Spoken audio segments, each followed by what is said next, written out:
two main industries here in Smithboro that got it going. The first one, of course, was the railroad.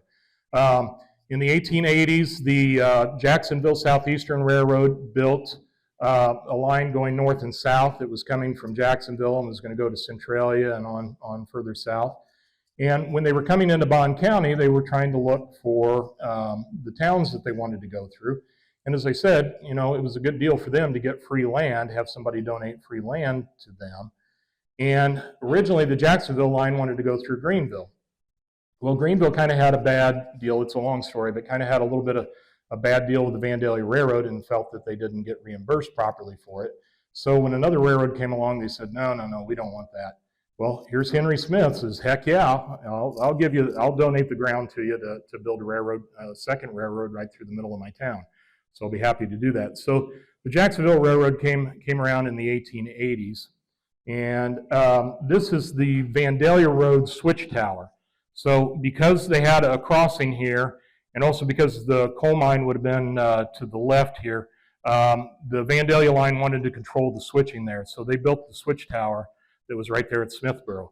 This was, some of you will remember the old tower that they used to have, which was actually in the opposite corner. This was on the, would be on the northeast corner there. So the track that's right in front is the Vandalia line, which later became Pennsylvania. And the tracks where the men are standing on was the Jacksonville line, which later became the Burlington line. And this is a little bit better view here. You can see the depot building is right there on the right-hand side, and then that switch tower is there on the left.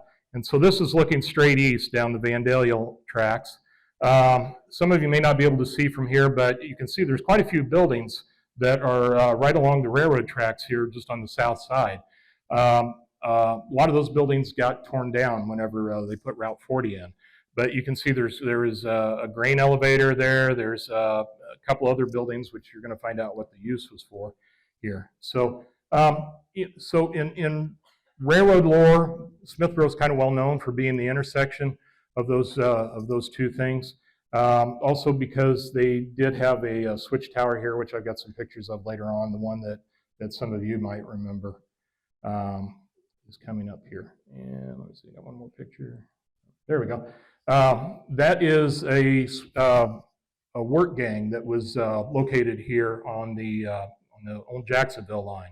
So they actually had some men that were kind of stationed here up there that they used to go out and do work on the track.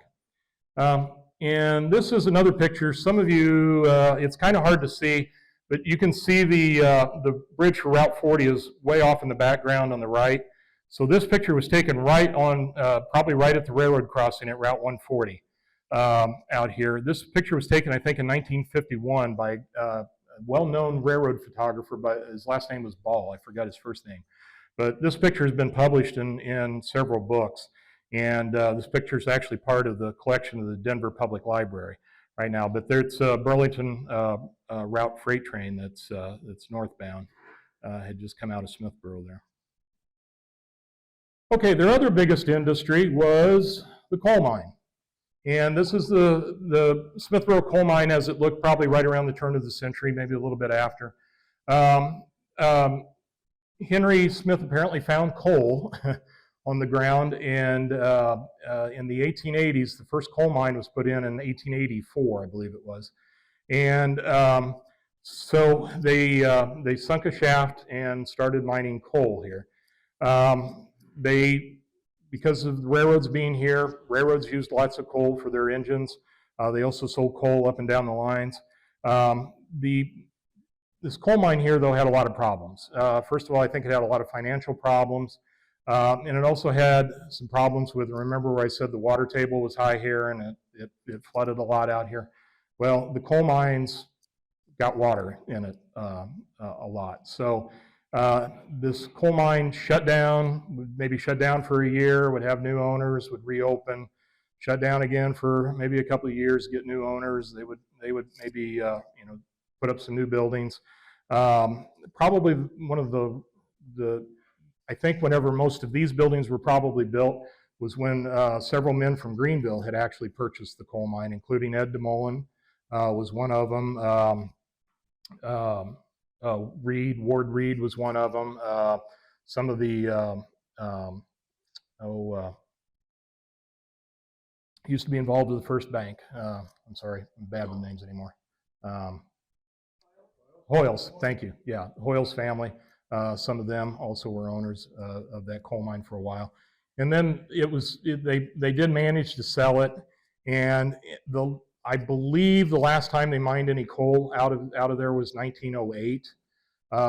Anyway, they did sink a second shaft. So they actually had two shafts. They did have a second shaft that they actually went deeper and tried to get into a deeper vein. But they still had trouble with the water the whole time.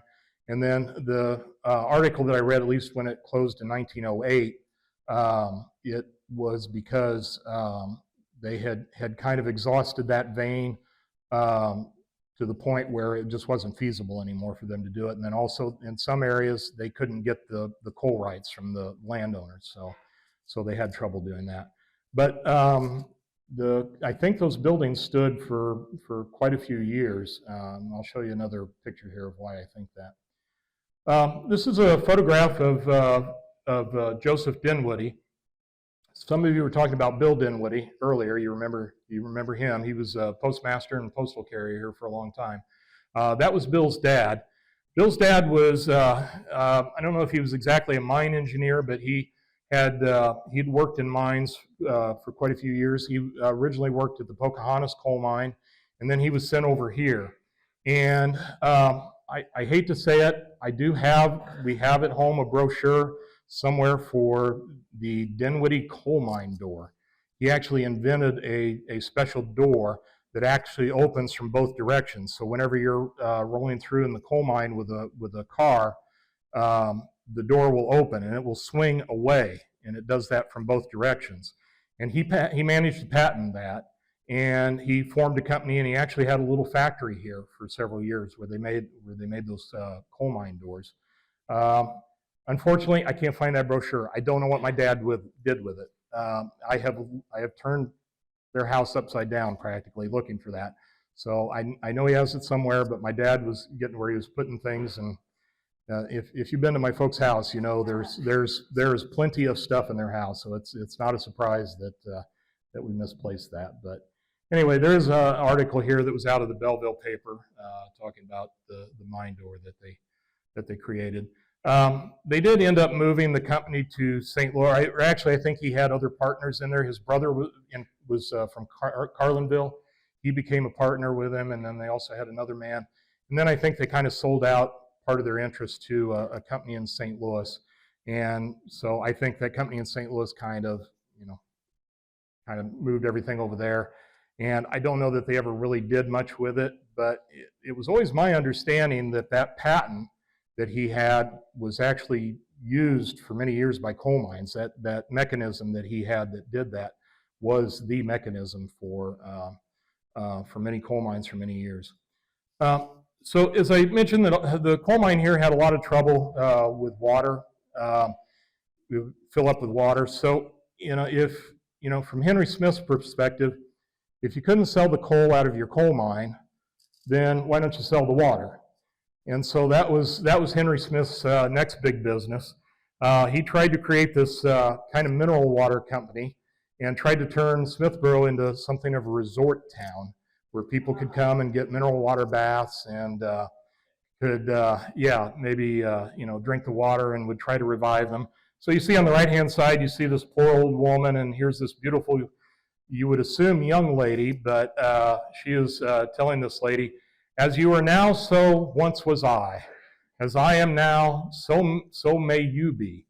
Drink of this cup, and you will see it will cure you as it cured me." So, the insinuation was that if you drank Smithboro water, if you're an old lady, you drink Smithboro water, you'll turn into this beautiful young lady here. On the other side, it also says that the water was good for indigestion, depression, piles, and all stomach, kidney, and liver troubles. So okay, those of you living in Smithboro, you shouldn't have any of these problems, right? Because you've been healthy here for a long time. But Henry Smith actually he tried to go all out with this, and he actually set up some buildings and he had pictures of them in that little brochure. I was able to find that little brochure for the water, for his water. But right here, the caption of this says, this represents the mineral water bottling house and engine and pump house located in Smithboro, Illinois. And I believe that's Henry Smith that's standing there on the right-hand side by the gate. So that was his bottling house. He bottled the water, and for a number of years, he sold the water actually to the Pennsylvania Railroad, and they served the water in their dining cars. So, yeah. This says, it represents the modern mineral water bathhouse with every convenience for